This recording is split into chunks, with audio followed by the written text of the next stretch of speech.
Olá, eu sou Carole e faço parte da equipe psicossocial do Sejusc Famílias.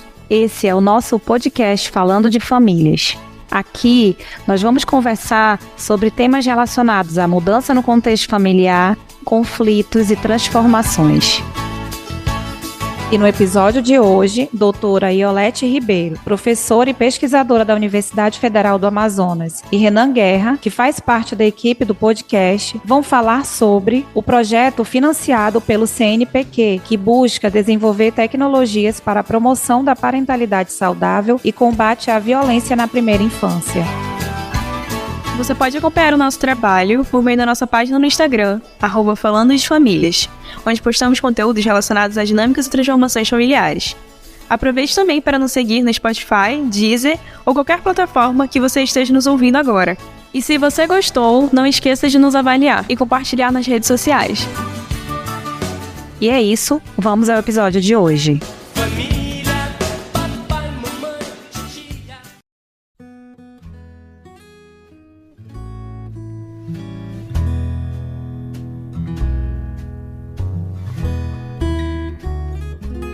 Olá, eu me chamo Maria Estefânia e faço parte da equipe psicossocial daqui do Sejusc Famílias, e a gente voltou com mais um episódio para falar um pouco sobre o projeto de parentalidade que se chama Desenvolvimento de Tecnologias para a Promoção da Parentalidade Saudável e Combate à Violência na Primeira Infância, tendo como convidados Renan Guerra e a professora Iolete Ribeiro.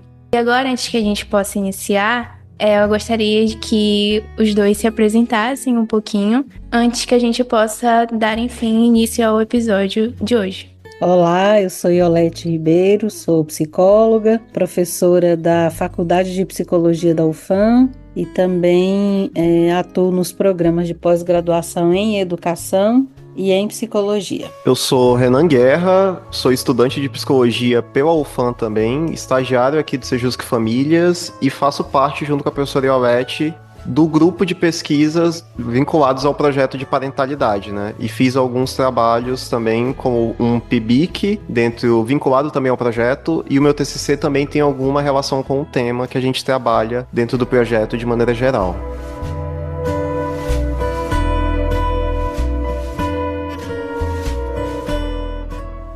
E agora, para dar início ao episódio, a gente pode apresentar a primeira questão que está relacionada ao projeto de parentalidade que a gente vai discutir hoje, perguntando um pouco para os convidados sobre o que é o projeto de parentalidade que está em andamento. Então, como a Maria trouxe no início do episódio, né? O projeto de parentalidade, que a gente resume o nome por ter um nome muito extenso, né, tem o título completo de Desenvolvimento de Tecnologias para a Promoção da Parentalidade Saudável e Combate à Violência na Primeira Infância. É um projeto de uma chamada do CNPq, né? Ele é a nível internacional, então, na verdade, ele é a nível nacional, então há faculdades de todas as 5 macro-regiões do Brasil participando desse projeto. Ele, na verdade, começou com uma professora lá na UFBA, né, na UFBA, uma professora da Bahia chamada Climene Laura de Camargo, e apesar de ser a nível nacional, há parcerias com faculdades e universidades internacionais também. Uma do Japão e uma da Universidade do Porto de Portugal, né? O objetivo do projeto já é bem explícito no título, né? Que o objetivo geral seria desenvolver tecnologias para a promoção da parentalidade saudável desde a concepção e combate à violência contra crianças nos primeiros 5 anos de vida, considerando as particularidades e a diversidade das 5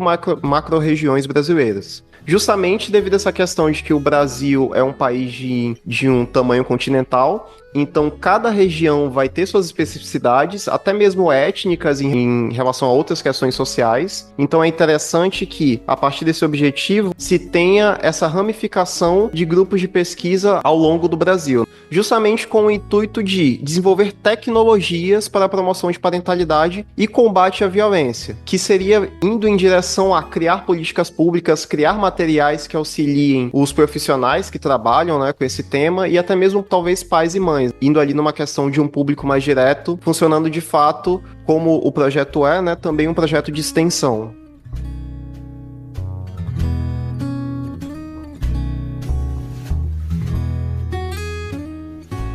E agora que o Renan contou um pouco sobre o que é de fato o projeto de parentalidade, a gente poderia dar continuidade trazendo um pouco sobre a questão de como surgiu esse projeto de parentalidade e com qual tipo de finalidade ele veio para ser implementado de fato. A iniciativa de realização desse projeto se refere à presença ainda muito intensa de casos de violência contra crianças na primeira infância. Esse é um problema que está presente no mundo inteiro, mas que no Brasil a gente tem dados que são alarmantes.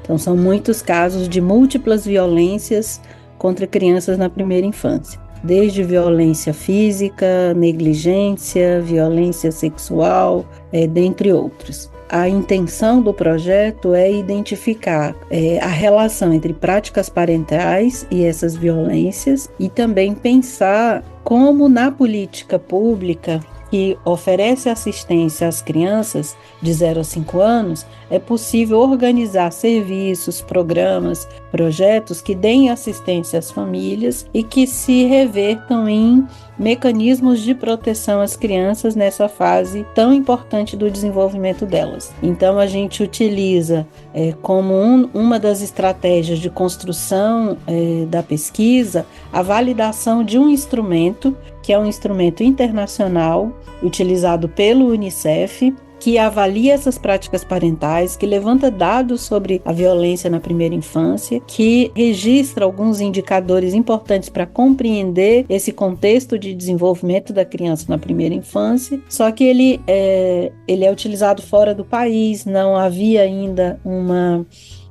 adaptação à língua portuguesa, ao português que falamos no Brasil.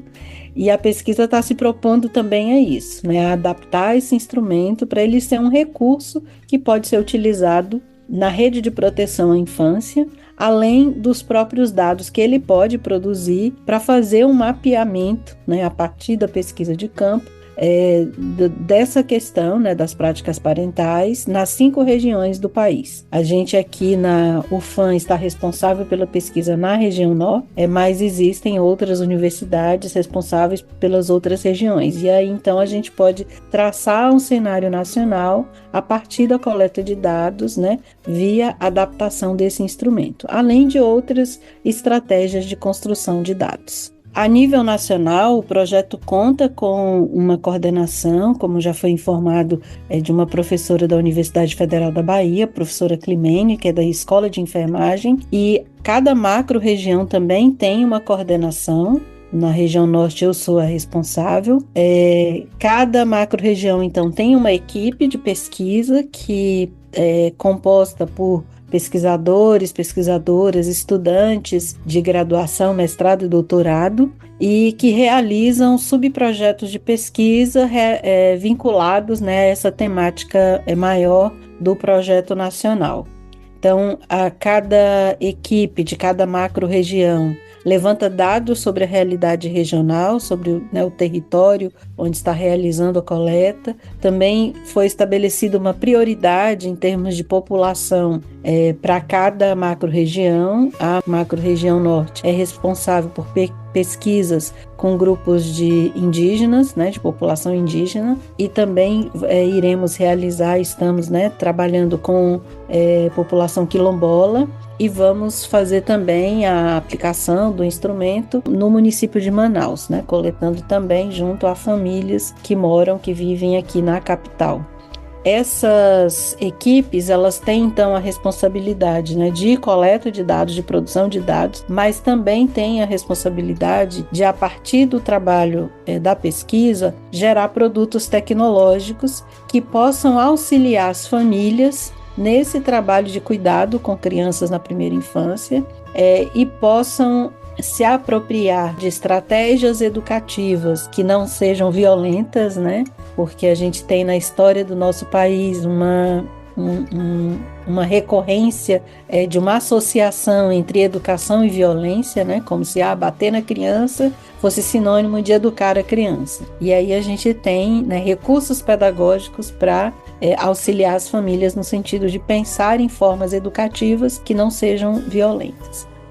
Outros produtos tecnológicos, né, têm como finalidade serem produzidos para o uso na formação dos profissionais que atuam na rede de proteção à infância, ou mesmo que sejam utilizados por eles para a construção da sua intervenção profissional, né, de como eles atuam nessa rede de proteção. E aí, quando a gente fala rede de proteção, são o conjunto de políticas públicas que atuam diretamente com as crianças ou com as famílias que têm crianças nessa faixa etária. E aí eu acho que só para complementar, né, até mesmo uma coisa que a gente não especificou no tópico passado, mas esse projeto não é um projeto curto. Essa chamada do CNPq, né, a submissão foi em 2022. Contudo, o projeto de fato só começou a andar, até mesmo pela questão de aprovação, os trâmites burocráticos, a partir de 2023, e ele tem um prazo de execução de 3 anos. Então, em teoria, a gente ficaria 2023, 2024, 2025. Contudo, eu acho que a pessoa pode até confirmar, né? A expectativa é de que ele seja prorrogado. Até mesmo Exato. Porque a gente está lidando com uma pesquisa quantitativa, né? No caso de traduzir primeiro o questionário, que tem como nome Questionary for Children Under 5. Primeiro a gente precisa traduzir, né? Que tá nesse processo, na verdade, a tradução já foi realizada. Aí agora precisa ser testado essa adaptação e posteriormente ela precisa ser aplicada. E assim, por ser uma forma de investigação, digamos assim, né, quantitativa, é necessário que, como a pessoa falou, tenha uma população ali que precisa ser atingida, né, um quantitativo de pessoas precisa ser atingido. Mas eu não lembro exatamente o número, mas é necessário que exista um bom quantitativo da população de cada macro-região, né, como a pessoa falou, que seja aplicado esse questionário. E aí, quando a gente fala dessas questões específicas de cada região, e principalmente aqui da região norte, na questão com os povos indígenas, com as comunidades quilombolas, há ainda todo um esforço de se adaptar a essas condições. Aqui a gente consegue falar para a perspectiva da região norte, que é o transporte majoritariamente é fluvial, e há alguns meses do ano, né, a gente tem esse embate com a seca que atrapalha muito, por exemplo, a gente ir nas comunidades, e dentre outras questões específicas aqui da região, né, ainda assim a gente tem um número de pessoas que a gente precisa aplicar esse questionário. Então, com essas dificuldades, é até justificável que esse projeto não seja realizado em 3 anos. Até porque, além disso, a gente precisa também gerar, né, pesquisas que tratem a respeito desse tema. Porque a parentalidade, principalmente com esse termo, né, é uma coisa que é até relativamente recente aqui no Brasil. Então, investigações sobre a parentalidade, principalmente quando a gente está falando em relação a comunidades quilombolas e povos indígenas, ainda é uma coisa muito incipiente na ciência tradicional, digamos assim. Então é um trabalho também de pegar os materiais, os estudos que já estão aí, fazer revisões, fazer levantamentos bibliográficos, construir esse conhecimento para que a gente possa embasar também essa prática e para que a gente possa depois pensar os resultados que vão vir, né, do questionário e de outras atividades que a gente vai desenvolver junto com essas populações. E até mesmo a gente tá aqui indo pelo lado desses grupos étnicos, como quilombolas e indígenas, mas a gente pode falar também na cidade de Manaus. A própria cidade de Manaus, apesar de ser uma cidade meio de praxe em relação à questão de metrópoles, etc., a gente ainda vai ter as especificidades devido ao contexto regional de estarmos na Amazônia, de estarmos em Manaus. Manaus não vai ser a mesma coisa que, por exemplo, seria Porto Alegre, ou São Paulo, ou Rio de Janeiro. Tem suas especificidades e é normal também que, em relação à parentalidade, que é uma coisa que sofre influência de diversos outros espaços e conceitos, também tem especificidades próprias da capital aqui do Amazonas, né? Exato. A gente precisa compreender essas especificidades regionais de cada território. A gente precisa ter todo um cuidado de aproximação com os grupos com os quais a gente vai trabalhar e realizar a pesquisa, para não sermos etnocêntricos, né? Para a gente não produzir violências ou fazer análises muito centradas nas nossas experiências, mas para estarmos abertos a compreender cada comunidade, estabelecer um diálogo horizontal com essas comunidades, compreender suas histórias, suas práticas educativas e a relação que eles têm com as crianças, né, e qual o lugar social da infância nessas comunidades. Então, são conhecimentos muito importantes para que se faça qualquer análise de como as famílias se organizam e de como elas cuidam e educam as crianças. A gente não pode partir de uma compreensão onde a gente já julga as famílias, né? E acha que a gente tem algo a ensinar para elas, né? E porque de fato não é esse o ponto de partida. O ponto de partida é que a gente deseja conhecê-las, compreendê-las e inclusive realizar trocas, porque elas certamente têm muito a nos ensinar.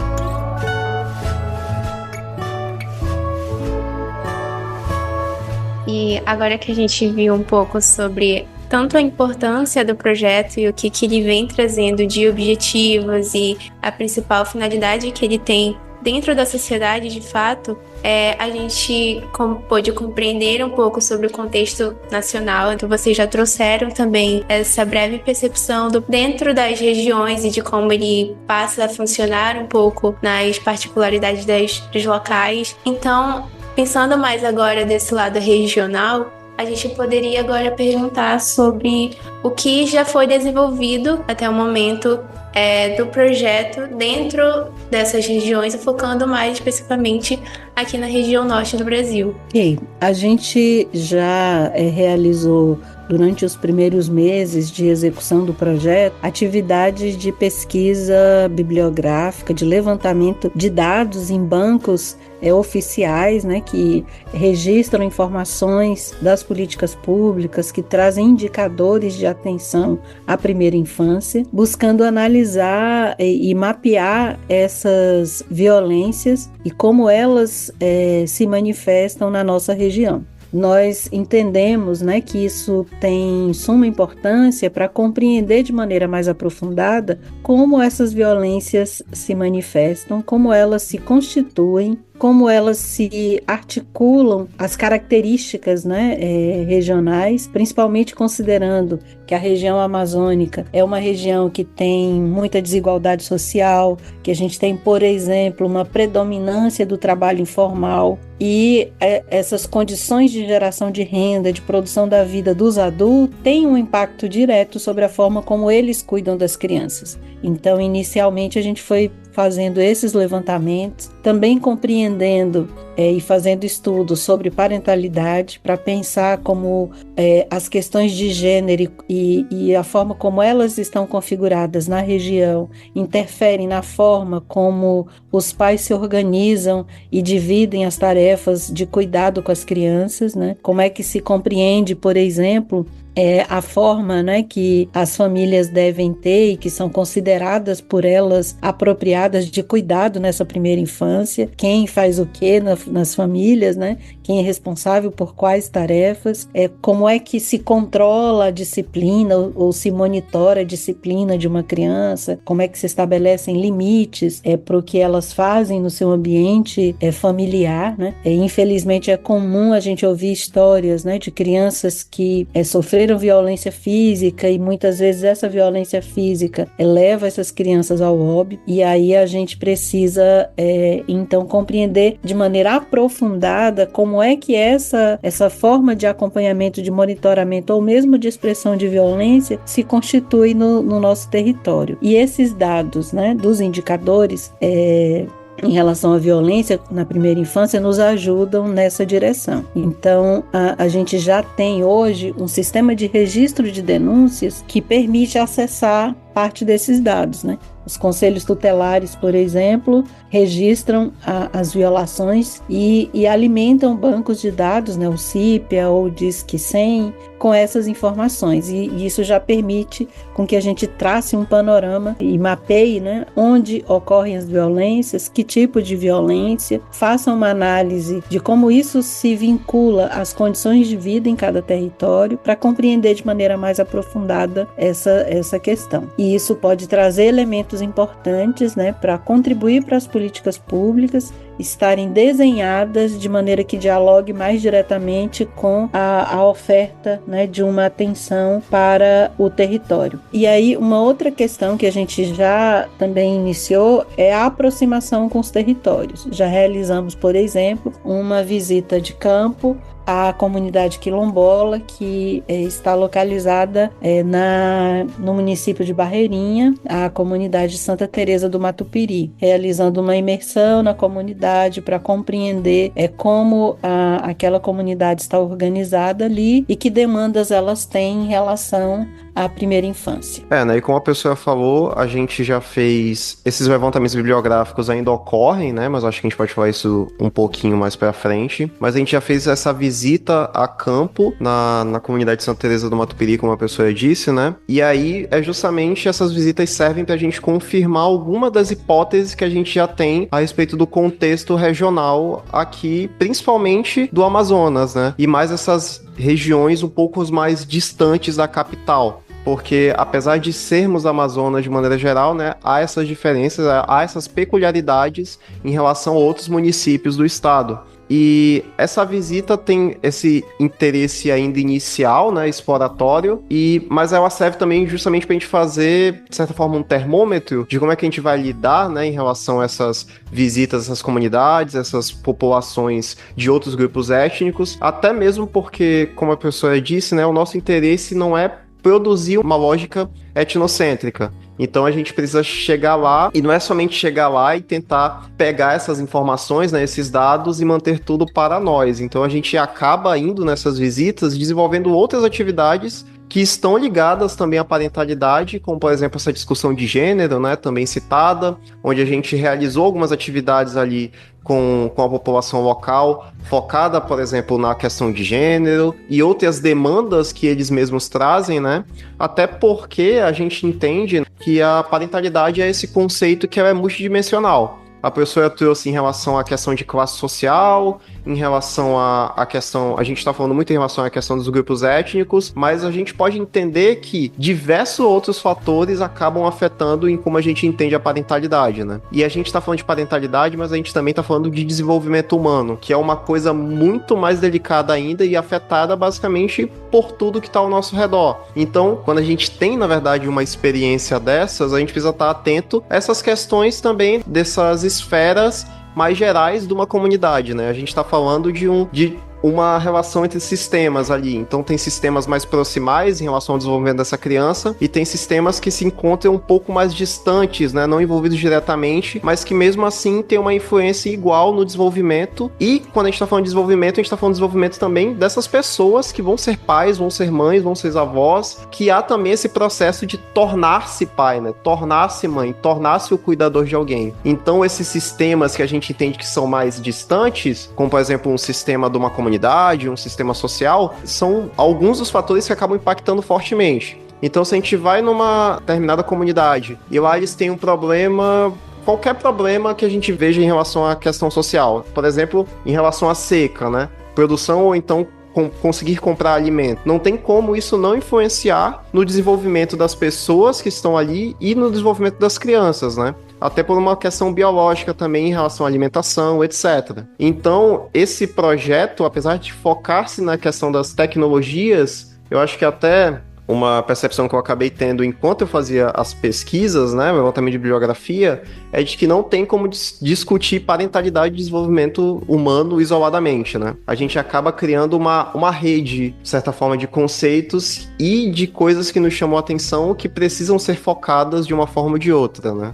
Então, nós entendemos que a pesquisa ela é importante para fazer uma análise em profundidade sobre a parentalidade, porque a forma como a gente educa as crianças, como cria os filhos, né, é muito influenciada pelas nossas vivências, né, enquanto pessoas em desenvolvimento, como nossos pais nos educaram, é influenciada pelo que está mais presente na cultura como referência do que seja um cuidado ideal, um cuidado adequado, por fatores individuais também, né, dessas vivências parentais, de como a gente significa a forma como a gente foi educado, né, e a gente tende a ir reeditando, né, essas coisas. Então, compreender como as crenças sobre esse processo, as concepções, os valores, os sentidos estão estruturados, ajuda a entender a forma como as pessoas estão organizando essas vivências.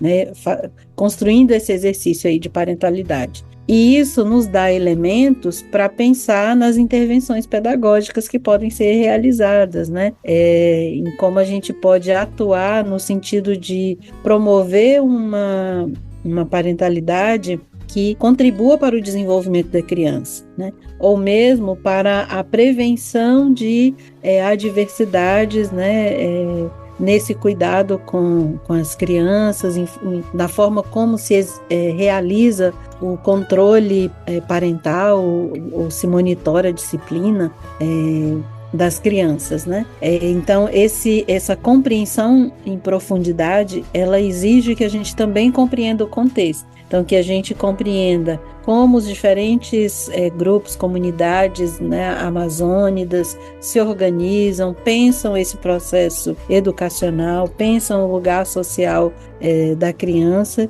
e possam ir ressignificando algumas questões que precisam ser modificadas para reduzir essas estatísticas de violência na primeira infância. A gente ainda tem dados assim que são de fato bastante alarmantes, né?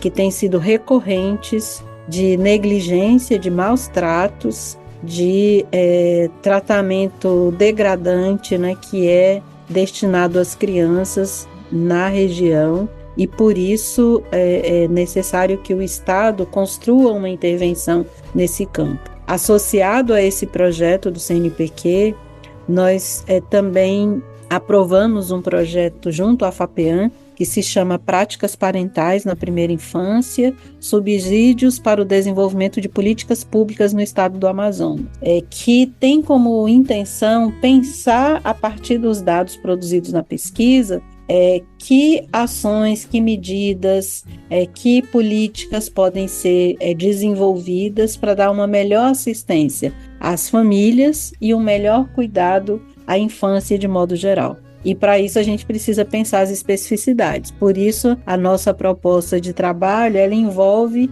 esse deslocamento para alguns territórios, seja no Alto Solimões, né, onde a gente vai ter o contato aí com comunidades indígenas, seja no Baixo Amazonas, onde a gente trabalha com a comunidade quilombola, ou mesmo na cidade de Manaus, que tem grupos populacionais diversos, e aí a gente trabalha desde pessoas que vivem na periferia dessa grande cidade que é Manaus, né, ou mesmo em outros bairros, mas que acessam serviços públicos, né, de assistência no âmbito do SUS ou do SUAS para suas famílias, com foco também nas crianças, na assistência às crianças. Então a gente vai articulando, né, essas diferentes informações e conhecimentos para poder pensar a infância aqui e pensar em uma vivência onde essas crianças possam ter segurança emocional,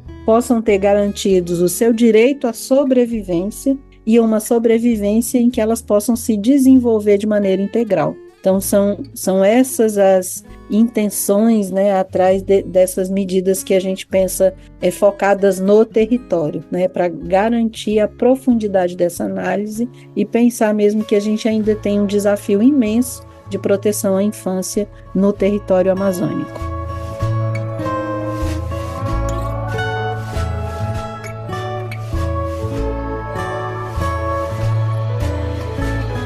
E agora que a gente pôde entender melhor como funciona esse processo inicial do projeto de parentalidade, que envolve essa compreensão um pouco mais aprofundada do próprio contexto social do público-alvo que vai ser impactado de certa forma através do projeto, a gente agora gostaria de saber um pouco sobre o que está sendo desenvolvido hoje dentro do projeto de parentalidade, mais especificamente aqui na região norte, no estado do Amazonas. Então, no momento atual, a gente está trabalhando na produção de alguns materiais, né? Já temos, por exemplo, um podcast produzido, temos infográficos, temos algumas publicações também de artigos e iremos elaborar em breve também cartilha e produção de vídeos, né? Que são materiais que ajudam a popularizar o conhecimento produzido na pesquisa e que ajudam também os profissionais que precisam de ferramentas que dialoguem com uma linguagem acessível à população que é atendida para a construção do seu trabalho. Além disso, nós já iniciaremos, a partir da aprovação no Comitê de Ética em Pesquisa da UFBA, a aplicação do questionário, que o Renan falou um pouco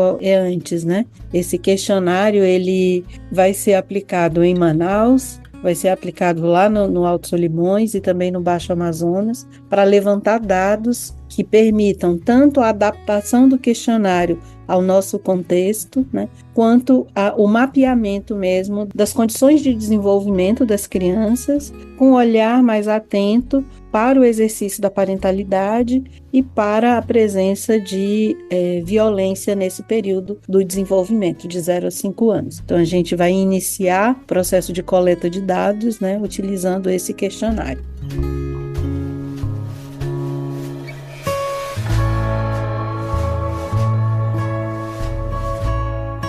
Já que a senhora trouxe um pouco sobre essas atividades, o que o projeto hoje ele tem pensando futuramente, do que ele pode daqui para frente desenvolver? Então, o que nós esperamos como resultado, como impacto desse trabalho, é contribuir com a produção de materiais e de recursos que ajudem as famílias a entenderem que agressões verbais, palmadas, gritos, não são estratégias apropriadas para educar uma criança. Nós fazemos parte de uma sociedade que recorre constantemente à violência para instituir a paz, né? Uma coisa bem contraditória. A gente quer a paz e para alcançar a paz a gente usa a violência como recurso, né? Então o que a gente quer é produzir recursos para uma tecnologia pedagógica, né? Quando a gente fala tecnologia, a gente está pensando muito mais uma ação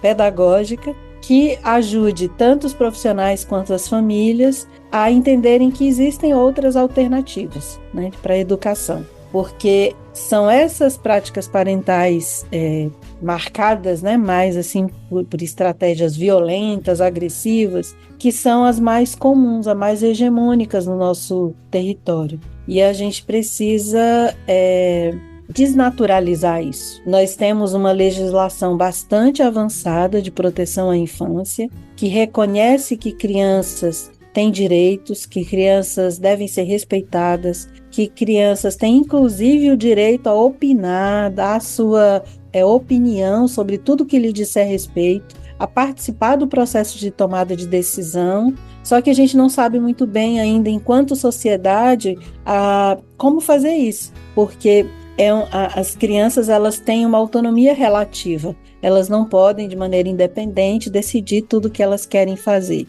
Elas precisam da mediação de um cuidador, né, de um adulto responsável por elas. E aí, nesse exercício, né, dessa parentalidade que considere essa autonomia relativa, é que está o desafio. Então, o estudo visa contribuir exatamente neste ponto. Como é que a gente, enquanto adultos, né, pessoas adultas, como é que nós podemos exercer essa parentalidade, oferecer cuidado, organizar o espaço de desenvolvimento das crianças, estabelecendo práticas de cuidado que considerem a necessidade aí de pensar os limites das disciplinas, mas que não faça isso com violência, que não faça isso com desrespeito à criança, que não entenda que a pouca idade da criança, ou mesmo a sua linguagem diferente, né, o uso de uma linguagem diferente dos adultos, não significa que ela tem menos importância, que ela tem menos capacidade ou menos direito. Ela só está num momento de desenvolvimento diferente das pessoas adultas. E a gente precisa entender que há uma subjetividade infantil diferente, que há uma linguagem diferente, que há formas de comunicação diferentes. E nós precisamos aprender a interagir e a nos comunicar com as crianças e a compreender essas múltiplas linguagens que elas utilizam. Então, a gente espera que com os dados produzidos na pesquisa, a gente contribua para esses temas, para essas questões, né? Porque nós entendemos que elas são essenciais para a redução da violência na primeira infância, para que a gente passe a enxergar a criança com a importância que ela tem na nossa sociedade e oferecer um cuidado que garanta um desenvolvimento em segurança, em que elas não estejam expostas à violência como tem estado na atualidade. Interessante também a gente pensar que é uma das coisas que eu, às vezes, me pego olhando, né, em relação ao futuro desse projeto, mas como esse contato com esses outros grupos étnicos, né, como a pessoa mesmo trouxe, podem gerar tecnologias com bases diferentes do que a gente está produzindo aqui, né? Porque por mais que nós tentemos nos aproximar dessa perspectiva muito mais voltada a uma questão social, a uma questão consciente, né, dos fatores culturais e sociais que atravessam essas práticas de parentalidade e o nosso cuidado com as crianças, eu creio que seja possível que a gente aprenda também algumas coisas, não somente algumas, mas muitas coisas, com esses outros grupos étnicos, né? Até pela base social diferente da nossa. E aí também é uma noção a respeito dessas tecnologias, né? É entender tecnologias como essas práticas que podem ser trazidas de outras esferas também, né? E aí volta também para uma outra coisa na sua fala, professor, que eu acho interessante a gente pontuar, acho que eu já até pontuei um pouco, mas pontuar novamente, mas de como também, né, a gente pensar de que a gente vai, por exemplo, em uma comunidade quilombola e vai se apropriar dessas práticas parentais que talvez eles tenham, né, até mesmo em relação a produções de sabedorias ancestrais e tudo mais, e é a gente pensar que a gente não tá indo lá para pegar isso de uma maneira até mesmo etnocêntrica e colonial, né, pegar isso e trazer para cá. Há sempre de ter uma contrapartida também, né? Justamente nesse sentido de que a gente não pode recorrer à violência, e nesse caso uma violência muito mais cultural, né, para gerar paz. Nesse caso a gente não pode recorrer a essa violência cultural de pegar esses conhecimentos para somente gerar alguma coisa que pode resultar em políticas públicas, e esperamos que resulte, né, mas de que não pode ficar isso por isso, né? Então, sempre essa noção de que a gente precisa dessa contrapartida, né? Precisa fazer isso de uma forma que essa violência, que, na verdade, esse ideal colonial não continue sendo repercutindo dentro da própria forma como nós fazemos ciência, né? E eu acho que isso é até a gente não chegou a comentar, né? Mas é uma das linhas que acaba norteando as nossas pesquisas no LADU, né? Que é o laboratório com que fazemos parte e que a professora Iolete coordena, onde isso acaba norteando esse pensamento de como a gente vai fazer essa ciência, né? E não podia ser diferente dentro do projeto de parentalidade também. Exato, é um cuidado ético importante, porque não é uma lógica utilitarista, né, que a gente vai lá coletar uma informação, mas a gente vai para construir um encontro entre pessoas e um encontro para trocas, né, para trocas e aprendizados. E aí é o que você falou, Renan. As comunidades, elas produzem tecnologias há bastante tempo. Elas têm uma produção rica de estratégias para lidar com os desafios do cotidiano. Tanto que, né, a garantia da sobrevivência desses grupos, né, mesmo num cenário de tantas violações, né? Se a gente olha a história sangrenta da Amazônia, uma história de genocídio, de dizimação de muitos povos, e mesmo assim, diante dessa história violenta, esses grupos, né, muitos grupos permaneceram e permanecem vivos e atuantes, né, até os dias atuais. E isso mostra a força que esses grupos têm. Então a gente tem muito a aprender, mas aprender nessa perspectiva da troca, e não aprender para você extrair e utilizar conhecimentos desses grupos, né? Porque a gente se contrapõe a esse modelo de desenvolvimento que tem sido predominante na Amazônia, e que é um modelo que só explora, extrai, utiliza os recursos humanos ou mesmo ambientais, né, mas não contribui para o desenvolvimento local. E a perspectiva é de troca nesse sentido, de apoiar as comunidades para que elas, né, continuem o seu processo de desenvolvimento. E o diferencial é apoiar considerando as demandas que elas têm. e não aquelas que a gente ache que sejam as prioritárias. Porque quem tem que decidir, né, o que é prioritário para cada comunidade é a própria comunidade. E aí, por isso, a gente, né, deve se colocar nessa posição aí de horizontalidade. E por isso, esse é um trabalho que a gente não faz com pressa, que a gente não faz, né, só indo live e fazendo uma intervenção pontual. Esse é um trabalho de longo prazo. E isso significa, por exemplo, que um projeto não dá conta da construção desse vínculo. Ele é um começo, né? Ele é um começo para essa aproximação ir sendo construída e vai se estabelecendo as possibilidades de trabalho conjunto, né? Por isso a gente nem gosta de usar a expressão coleta de dados, né? A gente até prefere utilizar a expressão construção dos dados, porque é uma construção que é participativa e que deve ser feita sempre, né, de uma forma muito respeitosa. Eu lembro sempre de uma afirmação do Paulo Freire, quando ele fala das crianças, né, e ele diz assim que a nossa cidadania como adultos, ela não é completa se a gente não promove a cidadania de crianças e adolescentes. E isso exige o nosso esforço para desconstruir essa organização social que é adultocêntrica, que não coloca as crianças também no centro da atenção e na preocupação sobre a forma como a vida acontece nas cidades, nas instituições, nas comunidades, né? E isso vai exigir ainda muito esforço da nossa parte enquanto pessoas adultas, muito esforço das instituições, né, que ainda não concretizam esse respeito à infância. Então, pensar esse tema da parentalidade é também ter uma preocupação com essas questões, de como é que a gente vai tornar vivo, né, esse direito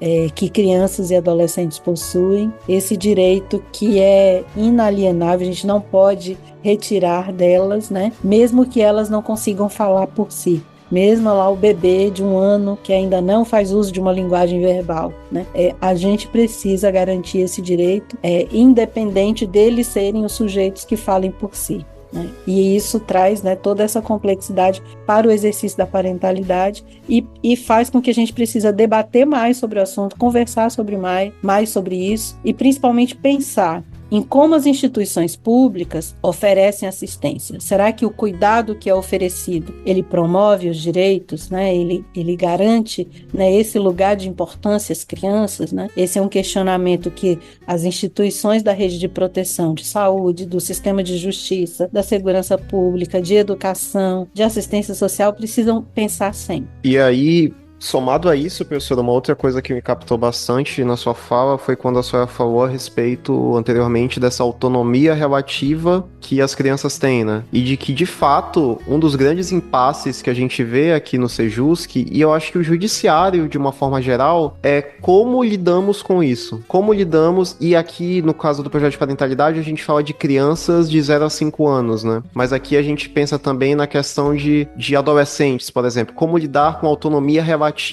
dessas crianças e desses adolescentes, né? Porque a gente acaba se entrando no impasse, né? Eu achei muito interessante esse termo autonomia relativa, porque implica numa discussão que a gente constantemente tem aqui, de que preservar autonomias de crianças e adolescentes não é colocar o poder de decisão e toda a responsabilidade em cima delas, porque dessa forma nós estaríamos sendo relapsos. De uma forma ou de outra, acabaria estando contra o desenvolvimento saudável dessa criança, né? Então, discutir sobre a parentalidade, discutir sobre as infâncias e as adolescências nessa perspectiva de políticas públicas, de direitos, de autonomia, ainda é trabalho e é uma questão histórica sendo desenvolvida constantemente no Brasil, é uma coisa que a gente ainda precisa debater muito, e de fato é uma coisa que dentro das instituições a gente não sabe como lidar, a gente não sabe como pensar isso de uma maneira linear, até porque eu imagino que não há uma maneira linear de pensar nessas questões, né? A gente tem que sempre estar levando em consideração contextos, histórias, subjetividades, e tudo isso acaba tornando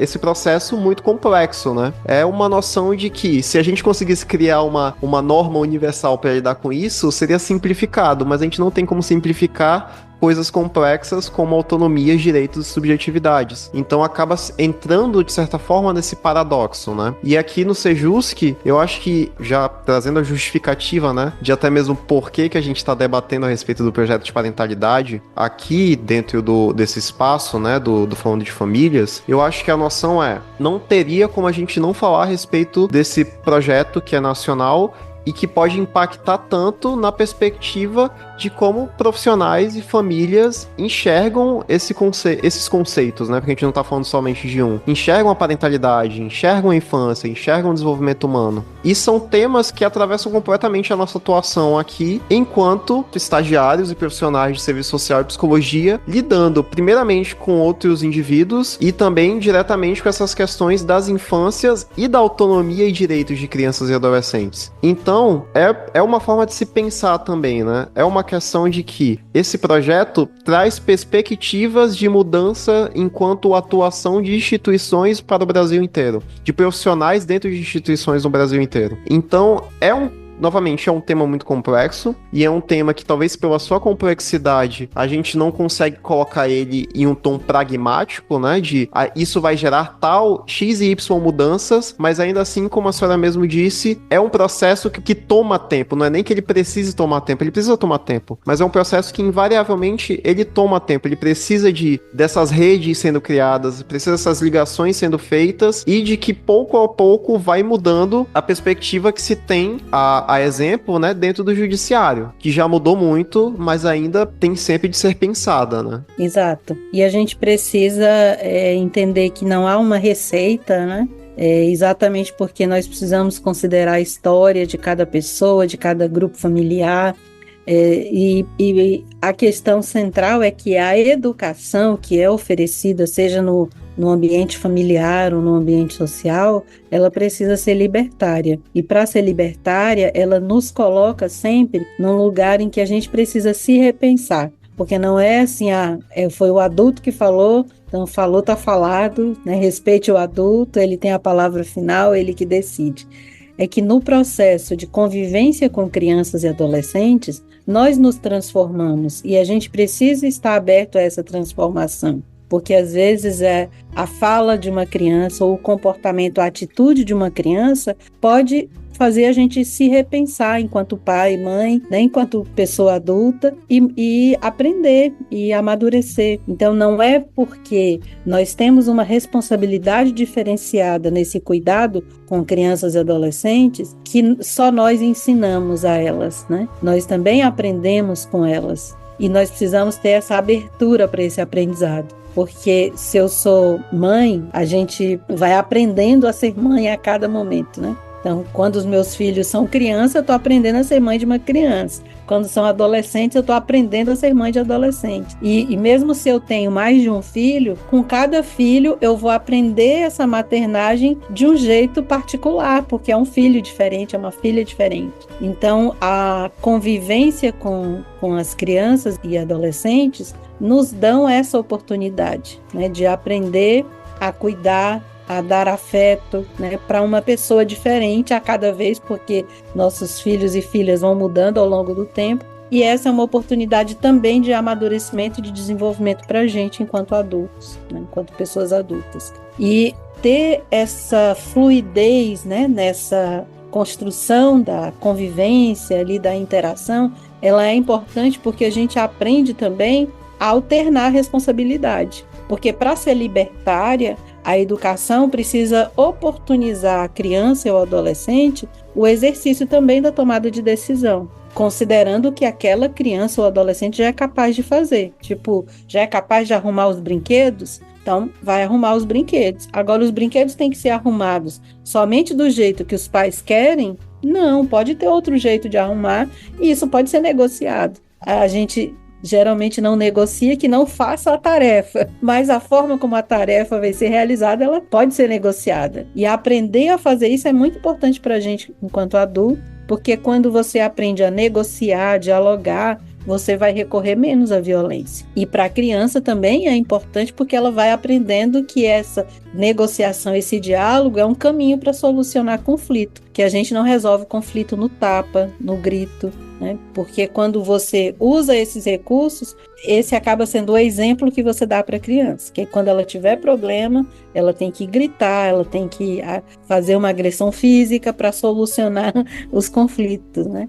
Não que a gente também diga assim, a gente nunca pode ter atitudes assim, porque pode até existir situações em que a defesa, né, exija reações dessa natureza, mas é que de maneira mais recorrente a gente tem que eleger, né, essas formas, né, de negociação, de diálogo, de mediação para buscar a solução dos conflitos, né? E aí, né, nesse convívio, a gente pode ir aprendendo a fazer isso junto com as crianças. Porque não é porque somos pessoas adultas que a gente já sabe tudo, que a gente já sabe lidar com todas as situações, né? E um outro fator, assim, que torna essa tarefa desafiadora, né, é que na nossa vida enquanto pessoas adultas, a gente vivencia estresse, a gente vivencia desgastes. Aí, às vezes, assim, uma situação de vulnerabilidade econômica pode fazer com que uma família tenha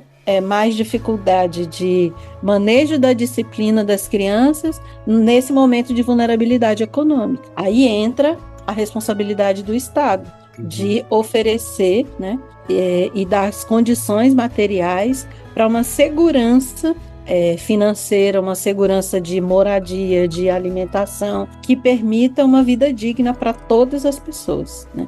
Esse é, por exemplo, o propósito da política de assistência social, garantir que as famílias tenham essa assistência, e não achar que a família se vira, que a família resolve tudo sozinha, que se ela não dá conta, ela está falhando.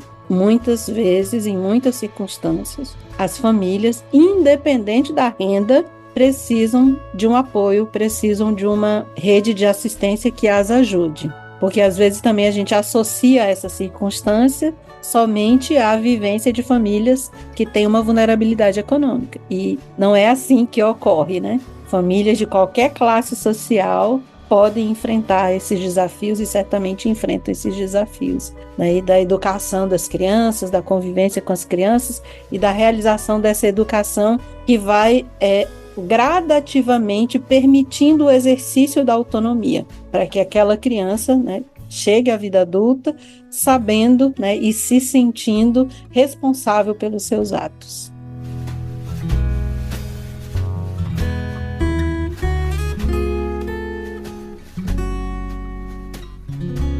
Agora nós já estamos encaminhando um pouco para o final do episódio e antes que a gente possa finalizar, eu gostaria de saber se o Renan ou a professora Iolete teriam alguma outra contribuição em relação ao projeto de parentalidade ou ao trabalho que vocês realizam durante o desenvolvimento dele. Então, só dizer que para a gente está sendo uma oportunidade rica de aprendizado, né, enquanto pesquisadores e pesquisadoras, estudantes que estão em formação para esse aprendizado da pesquisa, e a gente espera em breve começar a divulgação dos materiais aí nas redes sociais do LADU, que é o Laboratório de Pesquisa em Desenvolvimento Humano e Educação, que está localizado lá na Faculdade de Psicologia da UFAM. Então a gente só convida a acompanhar o nosso Instagram e as divulgações das atividades, né, onde a gente vai socializando a produção das pesquisas, dessa pesquisa e de outras, né, e que representam assim, uma expressão do nosso compromisso social, né, do que a gente acha que é nossa responsabilidade enquanto um grupo de pesquisa dentro de uma universidade pública,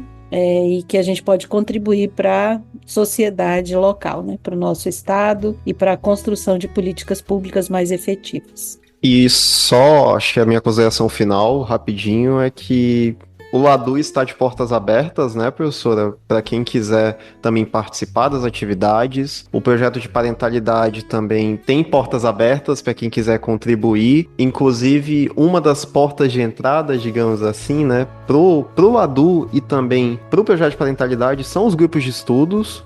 E agora nós estamos tendo um grupo de estudos quartas-feiras, quinzenalmente, das 15 às 5h30, lá no LADU, voltado para o tema de parentalidade, né? A gente está lendo um livro do Vygotsky, 7 aulas sobre pedologia, e Então, é uma das formas de adentrar esse espaço do ADU e também fazer parte, né, de alguma forma, dessas discussões a respeito de parentalidade e infâncias, né? E, inclusive, o grupo de estudos é também uma produção vinculada a esse projeto de parentalidade, né? E por fim, a equipe gostaria de agradecer a participação da professora. Obrigada por ter aceitado participar do episódio de hoje. Também ao Renan por ter participado também do episódio. E ao público por ter ficado até aqui. E a gente se vê na próxima. Tchau, tchau. Tchau, obrigada.